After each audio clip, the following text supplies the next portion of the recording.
چاہیے۔ یہاں پر میں ایک عمل پیش کرنا چاہوں گا، امام بہقی نے ذکر کیا ہے۔ حضرت جابر بن عبداللہ کہتے ہیں ایک دن میں گھر سے نکلا، گھر والوں نے کہا ذرا آج گوشت پہ دل کر رہا ہے، تو میں گوشت لینے کے لیے نکلا، 1 درہم کا کچھ گوشت خریدا، واپس لوٹا تو راستے میں حضرت عمر مل گئے، حضرت عمر رضی اللہ تعالیٰ عنہ مل گئے۔ تو حضرت عمر ملے تو مجھے کہتے ہیں کہ اے جابر یہ کیا ہے، ما ھذا یا جابر، اے جابر یہ کیا ہے؟ تو میں نے کہا حضور قریمہ اہلی، میرے گھر والوں کو خواہش ہوئی کچھ کھانے کی تو میں آیا اور 1 درہم کا گوشت خریدا۔ حضرت جابر کہتے ہیں بس میں کیا کہہ بیٹھا کہ قریمہ اہلی، میرے گھر والوں کو خواہش ہوئی ہے۔ میں نے دیکھا جعل عمر یردد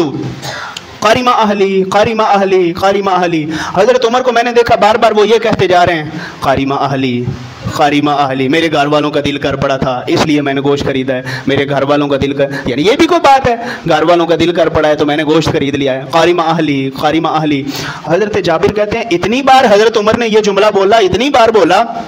کہ میرے دل میں یہ تمنا پیدا ہوئی کہ کاش جب میں گھر سے نکلا تھا تو درہم میرے ہاتھ سے گر جاتا، میں گوشت خرید نہ سکتا اور میری حضرت عمر سے ملاقات ہی نہ ہوتی۔ کہ حضرت عمر رضی اللہ تعالیٰ عنہ کا یہ جملہ مجھ پر اتنا اثر کر گیا ہے کہ یعنی جو خواہش پیدا ہوئی ہے تم نے فوراً وہ خریدنے کا فیصلہ بھی کر لیا، یعنی وہ اتنے متقی لوگ تھے، اتنے پرہیزگار لوگ تھے حضرت عمر رضی اللہ تعالیٰ عنہ۔ تو میں ادھر ذرا حاشیے کے طور پر تھوڑی سی بات کرنا چاہوں گا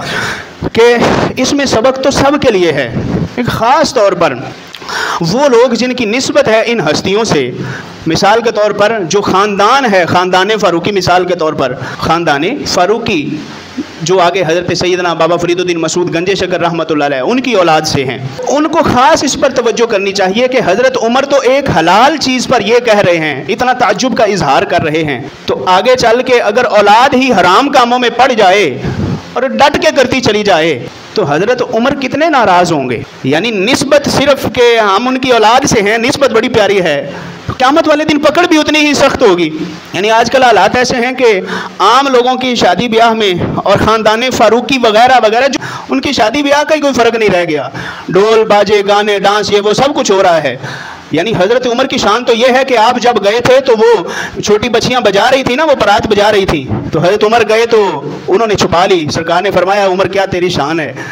شیطان بھی تیرے ڈر سے بھاگ جاتا ہے، یہ پرات انہوں نے چھپا لی ہے تمہارے ڈر کی وجہ سے۔ لیکن آج یہ ہے کہ کیا کہیں، یعنی حالات ایسے بن چکے ہیں کہ رب ذوالجلال پناہ میں رکھے، جتنی بڑی نسبت ہوتی ہے اتنا ہی کردار کا بھی زیادہ خیال رکھنا چاہیے، اتنا ہی بندے کو جواب دہ ہونے کا بھی خیال زیادہ رکھنا چاہیے کہ قیامت والے دن میں نے رب کو بھی جواب دینا ہے، رب نے بھی قیامت والے دن پوچھنا ہے کہ تیرے ہوتے یہ ہوتا رہا تو نے کیا کیا۔ یعنی ایمان کا اعلیٰ درجہ ہے ہاتھ سے روکو، پھر آگے ہے کہ زبان سے روکو، اگر وہاں پر بھی فساد معلوم ہوتا ہے تو دل میں برا جانو۔ دل میں برا جاننے کا مطلب یہ تو نہیں ہے کہ سامنے سب کچھ ہو رہا ہے اور بندہ جو ہے وہ بالکل نمونہ بن کے بیٹھا رہے، مراد یہ ہے کہ اس میں کسی لحاظ سے کچھ نہ کچھ بائیکاٹ تو ہو سکتا ہے، تو بائیکاٹ کرنا چاہیے ایسی چیزوں کا، تاکہ